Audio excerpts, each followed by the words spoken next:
राबड़ी आवास के अंदर एक तहखाना है।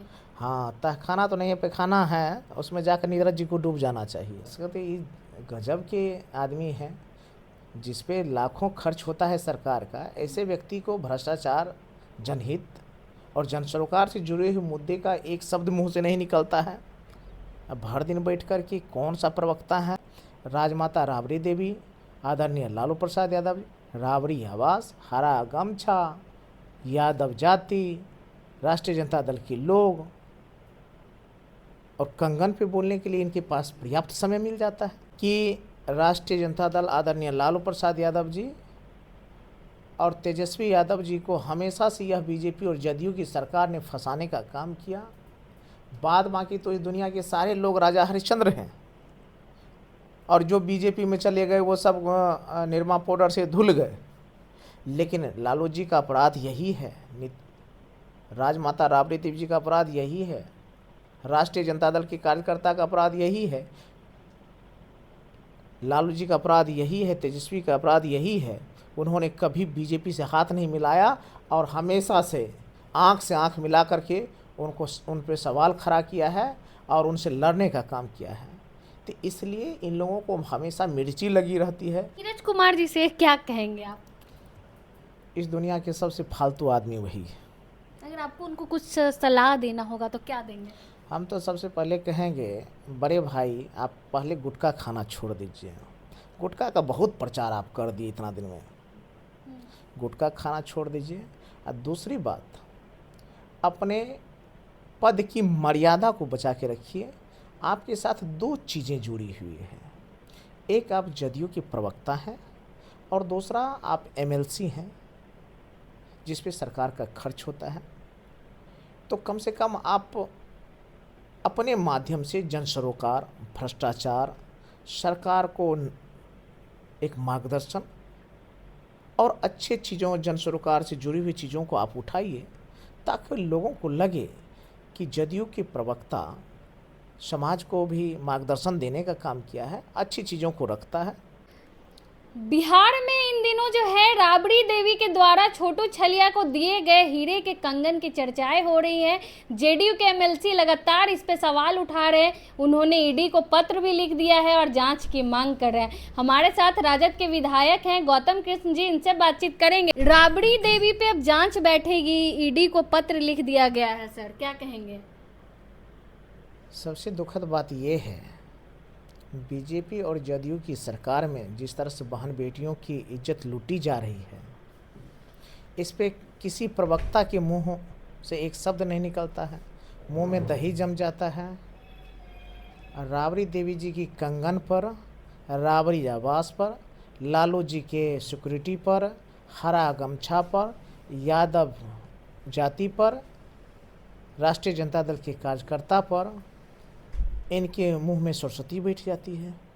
लगातार बयान पे बयान, बयान पे बयान, भर दिन बैठ कर के बयान देते रहते हैं। लेकिन भ्रष्टाचार के मुद्दा पर, जनहित के मुद्दा पर, लोकतंत्र की मर्यादा के मुद्दा पर, बहन बेटियों की सुरक्षा के मुद्दा पर, रोजगार के मुद्दा पे, कल कारखाने के मुद्दे पर, TRE-4 के बहाली के मुद्दे पर, पेपर लीक के मामला में, अपराध के मामला में प्रवक्ता महोदय लोग के मुंह नहीं खुलता है। आज जिस तरह से राजमाता राबड़ी देवी जी के कंगन को लेकर के एक मुद्दा बनाया जा रहा है, ये तो बहन बेटियों का मजाक उड़ाया जा रहा है। अब तो हमारे घर की बहन बेटी कभी, आप लोग भी बहन हैं, एक सोना के चेन लेके निकलेंगे तो अब आपको लगेगा कि हमको उसका बिल लेकर के साथ में चलना पड़ेगा, क्योंकि बीजेपी और जदयू वाले कहीं हमसे पूछेगा कि रिपोर्टर ज्योति जी बताइए ये आप सोना का चेन कहाँ से लिए, उसका तो GST आपको दिखाना पड़ेगा, बिल दिखाना पड़ेगा। ये हाल बना रखा है। कम से कम समाज की बहन बेटियों की मर्यादा को इस तरह से तार तार नहीं करना चाहिए। पत्र जो उन्होंने लिखा है उसमें मेंशन किया है उन्होंने कि इससे पहले भी ये लोग जो है जमीन लेकर जो है नौकरी देते थे। अब क्या करते थे, ये किसी से छुपी हुई बात नहीं है कि राष्ट्रीय जनता दल आदरणीय लालू प्रसाद यादव जी और तेजस्वी यादव जी को हमेशा से यह बीजेपी और जदयू की सरकार ने फंसाने का काम किया। बाद बाकी तो इस दुनिया के सारे लोग राजा हरिश्चंद्र हैं, और जो बीजेपी में चले गए वो सब निरमा पाउडर से धुल गए। लेकिन लालू जी का अपराध यही है, राजमाता राबड़ी देवी जी का अपराध यही है, राष्ट्रीय जनता दल के कार्यकर्ता का अपराध यही है, लालू जी का अपराध यही है, तेजस्वी का अपराध यही है। उन्होंने कभी बीजेपी से हाथ नहीं मिलाया और हमेशा से आंख मिला करके उन पे सवाल खड़ा किया है और उनसे लड़ने का काम किया है। तो इसलिए इन लोगों को हमेशा मिर्ची लगी रहती है। जब भी कोई मौका मिले तो इधर की बात उधर, उधर की बात इधर करते रहते हैं और कभी भी जन कल्याण और जन सरोकार से जुड़े हुए मुद्दे पर इन लोगों का मुंह नहीं खुलता है। बिल मांग रहे हैं, पूछ रहे हैं कहाँ से खरीदी राबड़ी जी वो कंगन, जीएसटी भरी कि नहीं भरी? राबड़ी जी जीएसटी देगी या नहीं देगी वो तो अलग बात है। आप भी बहन हो, जेवर अब पहन के निकलिएगा तो जीएसटी बिल लेकर चलिएगा। मैं तो आपसे अब कह रहा हूँ जेवर नहीं सर, बहुत महंगा हो गया, हम नहीं खरीद पा रहे हैं। अब नहीं खरीद पा रहे हैं कि आपके घर में बहन बेटियों की जब भी कोई शादी होगी, जब भी किसी का होगा तो अब सब माँ बहनों के लिए तो अब क्या करें हैं कि अब जीएसटी बिल, दुकान का बिल लेकर के साथ चलना पड़ेगा। ये बेइज्जती राजमाता राबड़ी देवी जी का नहीं हो रहा है, ये पूरे बहन बेटियों की बेइज्जती करने पर उतारे हैं बीजेपी और जदयू के लोग। कह रहे हैं राबड़ी आवास के अंदर एक तहखाना है, वहीं से निकला है ये। हाँ, तहखाना तो नहीं है, पैखाना है, उसमें जाकर नीरज जी को डूब जाना चाहिए। तहखाने में खजाना है, तो हम तो कहे कि उसमें जाकर के डूब जाना चाहिए आप नीरज जी भी को। जाते रहते हैं सर, खजाना नहीं देखा आपको तहखाना? वही तो कहे कि जो आदमी इसे बोले हैं उसको कहिएगा उसमें जा करके डूब जाए उसमें। कसरत ये गजब के आदमी हैं जिस पे लाखों खर्च होता है सरकार का। ऐसे व्यक्ति को भ्रष्टाचार, जनहित और जन सरोकार से जुड़े हुए मुद्दे का एक शब्द मुंह से नहीं निकलता है। अब भर दिन बैठ कर के कौन सा प्रवक्ता है, लेटर भी जारी करते हैं, लिखते रहते हैं। हाँ वो ईडी और सीबीआई के लोग हो गए हैं। एक तो उधर है सरकार की ईडी सीबीआई का दफ्तर, एक ईडी सीबीआई का दफ्तर जदयू के प्रवक्ता के कार्यालय में भी खुल गया है, वो लेटर लिख रहे हैं। क्या कहें, ये बहुत दुखद बात है कि जिनको समाज की वकालत करनी चाहिए, भ्रष्टाचार पे बोलना चाहिए, बहन बेटियों की सुरक्षा पे बोलना चाहिए, रोजगार पे बोलना चाहिए, कल कारखाने पे बोलना चाहिए, उस मुद्दे पे इनके मुंह से एक शब्द नहीं निकलता, मुंह में दही जम जाता है। राजमाता राबड़ी देवी, आदरणीय लालू प्रसाद यादव, राबड़ी आवास, हरा गमछा, यादव जाति, राष्ट्रीय जनता दल के लोग और कंगन पे बोलने के लिए इनके पास पर्याप्त समय मिल जाता है। लौंडा डांस को लेकर भी सवाल उठा रहे हैं भाजपा वाले, कह रहे हैं कि पुरानी आदत है लालू जी की। अब क्या क्या इस लोगों पे बोला जाए। मैंने तो कहा पहले कि इन लोगों का सिलेबस तय होता है आरएसएस के कार्यालय से, और यह सिलेबस राष्ट्रीय जनता दल, आदरणीय लालू प्रसाद, राजमाता राबड़ी देवी, तेजस्वी यादव जी, राबड़ी जी का आवास, तेजस्वी जी का मुद्दा, लालू जी का सिक्योरिटी, हरा गमछा यादव जी से बाहर निकल ही नहीं रहा है। उसमें अब एक कंगन भी जुट गया है, अब नाच गाना भी जुट गया है। तो मैं कह रहा हूँ इन चीज़ों से बाहर निकलिए, जन कल्याण, जन सरोकार की चीज़ों पर भी ध्यान रखिए। नीरज कुमार जी से क्या कहेंगे आप? इस दुनिया के सबसे फालतू आदमी वही है। अगर आपको उनको कुछ सलाह देना होगा तो क्या देंगे? हम तो सबसे पहले कहेंगे, बड़े भाई आप पहले गुटखा खाना छोड़ दीजिए। गुटखा का बहुत प्रचार आप कर दिए इतना दिन में, गुटखा खाना छोड़ दीजिए। और दूसरी बात, अपने पद की मर्यादा को बचा के रखिए। आपके साथ दो चीज़ें जुड़ी हुई हैं, एक आप जदयू के प्रवक्ता हैं और दूसरा आप एमएलसी हैं जिस पे सरकार का खर्च होता है।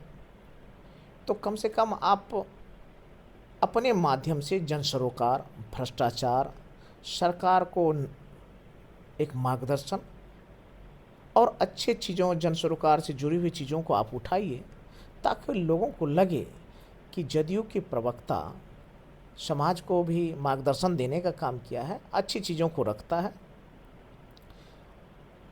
आप उसके बदले में आप कर नहीं रहे हैं और हमेशा से उलूल जुलूल की चीज़ों में लगे रहते हैं।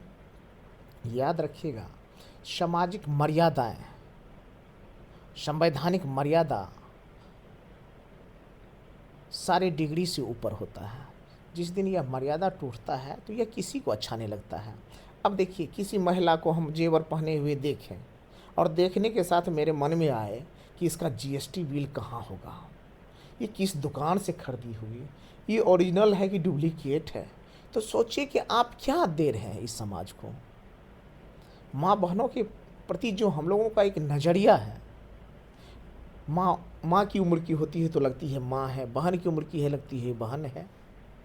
तो ये मर्यादाएं को आप बनाने में योगदान दे रहे हैं कि तोड़ने में योगदान दे रहे हैं, समाज आपका हिसाब करेगा इस आधार पर। आखिरी सवाल रहेगा, नीरज कुमार हमेशा मतलब जब से निशांत कुमार राजनीति में आए वो कहते थे, दावा ठोक के कहते थे कि निशांत कुमार जो है इंजीनियर है, तेजस्वी 9वीं फेल है, इस पे क्या कहेंगे? अब जो है निशांत भी जो है 12th पास निकले। नीरज भाई सर्टिफिकेट देने वाला कोई अथॉरिटी तो है नहीं, बस ये प्रवक्ता बने हैं, उनको लगता है कुछ बोलना चाहिए, लेकिन क्या बोलना चाहिए ये भूल जाते हैं, और इसलिए जो मन में आता है बोलते रहते हैं। निशांत जी की शिक्षा की बात हो या तेजस्वी जी की शिक्षा को बात है, ये कोई मुद्दा नहीं है। मुद्दा है कि व्यक्ति अपने पद पर बैठ कर के अपने पद के साथ कैसा इंसाफ कर रहे हैं। अगर कोई 9वीं फेल ही हो, कोई 12वीं फेल हो या 7वीं फेल हो कि तीसरी फेल है, ये मुद्दा नहीं है।